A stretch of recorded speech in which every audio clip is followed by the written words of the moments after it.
There's an urban legend in the US Navy that even uttering the word mutiny while you're on board a ship is enough to get you sent right to the brig. To let the word pass between your lips and you'll be clapped in irons before you can finish the sentence. And look, that's not actually true, but I sometimes think that writers treat the term writer's block in much the same way. We're afraid to even mention it out loud sometimes. Some authors actually go out there and say that writer's block isn't real, that it's just a figment of your imagination. But I gotta tell you, I spent 10 years squashed underneath the biggest bout of writer's block I could ever imagine. And today, I want to talk a little bit about how I got there, what I tried to do to get out from under it that didn't work, and what finally did. In 2010, I finished writing my very first full-length novel. It's called 72 Hours. I showed it to a few friends and they liked it. In fact, one of them was so excited about it that she got me a gift, a 3-day pass to a writing conference that takes place here in Nashville called Killer Nashville. And one of the things that was included with that pass was a pitch session with a number of agents. I walked into that conference convinced that I was the next Dashiell Hammett and absolutely certain that as soon as I sat down with an agent and told her what my book was about, they were going to demand to see the manuscript right away. And yeah, that's actually pretty much exactly what happened. And it ended up being the worst possible thing that could have happened. I've spoken in the past about how badly this went sideways on me, but the short version of this: boy meets agent, agent signs boy, agent takes book to publisher, publisher signs boy, boy is happy. Unchecked corporate greed and an unregulated bond market lead to economic Armageddon, publisher goes bankrupt, agent goes bankrupt, boy is sad, boy throws a fit and self-publishes with no plan or direction. Book does bad. Boy is sad. I had ideas after 72 Hours came out. I thought about writing a sequel, got 9 chapters in, and even outlined a third. I started writing one novel about a serial killer who could consume memories. I started writing another novel about an eldritch horror that killed everybody on board a nuclear submarine. I started another novel about an embassy opened by hell here on Earth in which a murder had taken place. I even started a project that was called Project 52, in which I was going to release a short story that I wrote once a week with the idea of just getting back in front of the computer and writing. I got 4 chapters into the serial killer book. I got 5 chapters into the eldritch horror book. I got 8 chapters into the hell murder book, and Project 52 ended up being Project 11. Anytime I started gaining traction on a new manuscript, that anxiety just started creeping in. And the further that I got in that manuscript, the worse that it got. I began overthinking every decision that I made. When I wasn't sitting in front of it, I was thinking about everything I'd written and identifying things that I could do better, things that I wanted to change. And when I thought about those changes, it completely unraveled everything else I'd written for the book, so I might as well start over. And yeah, you can see how you start to spiral. And that happened over and over and over again. I tried a lot of things to get out of this period of writer's block, and most of them didn't work. So before we get to what did, let me go over a few things that I took a swing at that really just didn't help at all.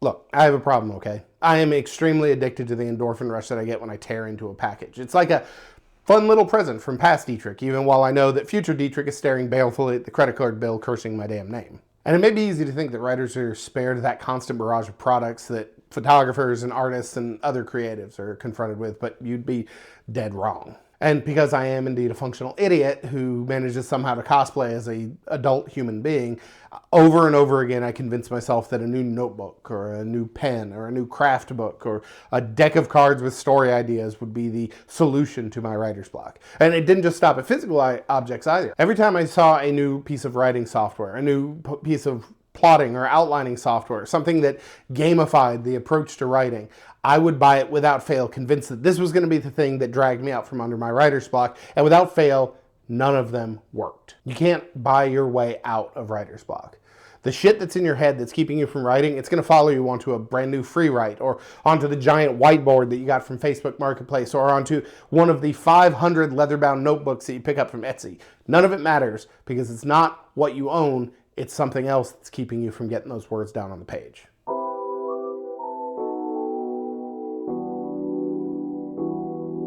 I adore Stephen King. I do. He's one of the most influential writers to myself and to an entire generation of storytellers. But he's also one of the writers who very, very loudly trumpet the idea that you don't wait for inspiration to come to you, that writer's block is not a thing. You sit down at the keyboard at the same time every single day and you write. You reach out and grab that muse by the throat because you're an alpha, damn it. You drag her into the room and tell her it's time to make with the ideas or else. Hey, that shit doesn't work. The reality is you don't get to shut out everything else in your life when you sit down to write. You are a functional adult, and all of the things that we have to endure while living through the slowly collapsing capitalist hellscape we all live in, that influences your mind, your mental health, your ability to get some sleep. And if you're not sleeping well, if you're not eating right, if you're having trouble in your relationships, trouble at work, all of that has an impact on your ability to create. It fills up those spots in your head that you can normally use to think of new story ideas and new directions, and it makes it really, really difficult to actually get words down on the page. When people tell you real writers don't get writer's block, the natural conclusion then is that if you do get writer's block, there's something wrong with you and you're not a real writer. And man, that shit can get in your head.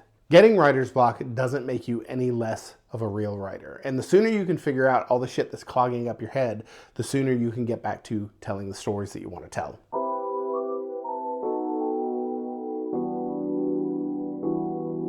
This sour grapes approach was the last thing I tried, and it was something that I really, really needed to believe. See, I started telling everyone that writing was a hobby I'd chased when I was young. It was something I was passionate about when I was a kid, but I'd grown up now, and I'd moved past the need to tell stories. And yeah, I really, really needed it to be true. But no matter how much I told people that, and no matter how much I told myself that, I knew that it wasn't. See, if writing was important to me, if it was a fundamental part of how I expressed myself, how I saw my place in the world, then that meant I was in trouble. Not just as a writer, but as a person. And so for years, I stuffed that down and did my best to continue that lie, to convince myself that I didn't need to be a writer in order to be a happy person. And needless to say, that did not do wonders for my mental health. For 10 years, I tried everything I could think of, and I came up empty. So, what did help? Well,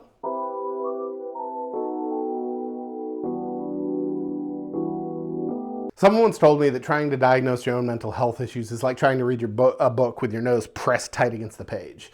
In 2020, I started having some pretty severe anxiety and depression. I mean, I can't possibly imagine anything going on that year that would have triggered that. And to be fair, I was probably struggling with that long before 2020, but that was the year that it got bad enough that I actually had to do something about it.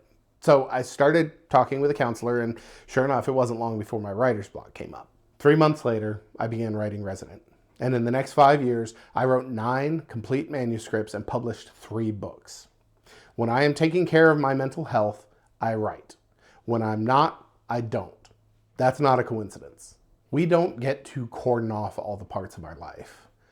Not sleeping, troubles we have at work or in our relationships, all of those bleed into our head and they impact everything, including our creative expression. Having someone neutral that I could sit down and talk through those things with, having someone neutral who could help me take a step back and see the whole picture and to equip me with the tools that I needed to better handle the way I interacted with the world in a healthy manner made all the difference in the world. It felt as if a weight had been lifted off my shoulder, as if I could suddenly start to move again. And when that weight had been lifted off of me, when I actually felt the ability to move again, accessing that part of my brain that had those story ideas, that creativity, that had seemed so impossible for so long was suddenly so much easier. And to be honest, one of the other things that she helped me understand is all the things that I was doing that was sabotaging my ability to tell stories, including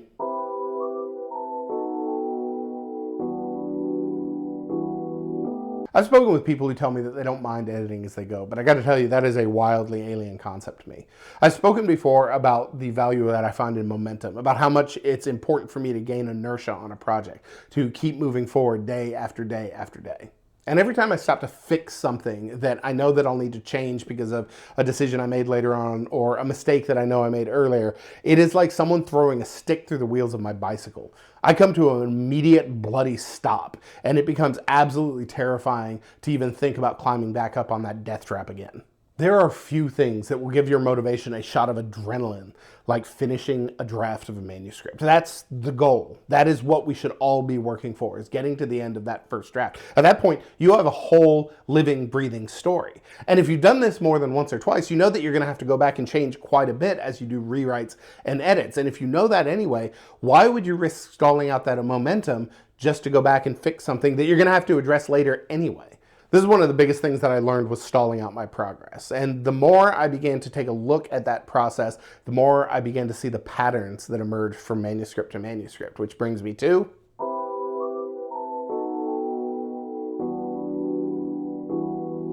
About 30% of the way through writing Ranger, I really started to panic.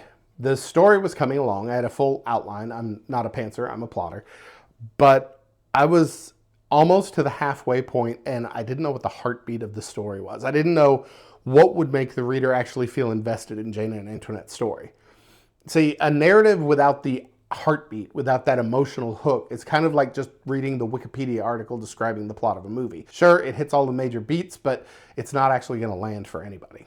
When I went to a few friends and told them that I was struggling, a few of them pointed out that I'd had the same issue at about the 30% mark in Frostbitten and about the 26% mark in Extraction. Time and again, I run into the same sensation, that same fear that I don't know what the heartbeat of a story is actually going to be, and it always occurs at about that 30% mark in the book. I don't really know why it happens that way. I think maybe it's that at that point I'm far enough into the story that it begins to feel real and I begin ramping up my criticism of the story. Maybe it's that I have reached the point in the story where I understand that it's missing the heartbeat, but I haven't quite figured out what that heartbeat actually is.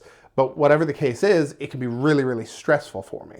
But knowing that that's happened before, it oddly helps. It lets me take this deep, deep breath and say, okay, this has happened before, and it gives me a perspective of that moment, that sense of panic, of desperation. It's temporary. It's always temporary. I'm going to get past that moment, past that feeling of, oh God, I'm a hack, I should just go learn macrame. And this one, it takes time. It takes a few manuscripts before you start to recognize this pattern. But once you do, it is this amazing kind of alchemy that transforms what used to be caltrops into signposts that let you know that you are indeed getting closer to your goal. Writer's block can be a very lonely, very frightening thing to be going through, and I know. And when you see other authors out there talking about how they never get writer's block or how real writers don't get writer's block, it can be a very lonely, very, very discouraging place to be. If you're dealing with writer's block right now, if you are struggling to find your voice after a long, long period of being away, I promise you, you're not alone. You are not the only one who's had to deal with this, and there is a path out. You are going to find your way back to the keyboard. If you've got questions about anything I talked about in this video, if you have other topics that you'd like me to touch upon, just drop them in the comments. And while you're at it, maybe hit that like button and subscribe, because that's what heroes do. Oh, and if you have a book out or you have a book coming out soon, please drop the title and a little bit of a description in the comments below, because I've got some thoughts on what we could do with that. Happy writing, and I hope that you all have an amazing week.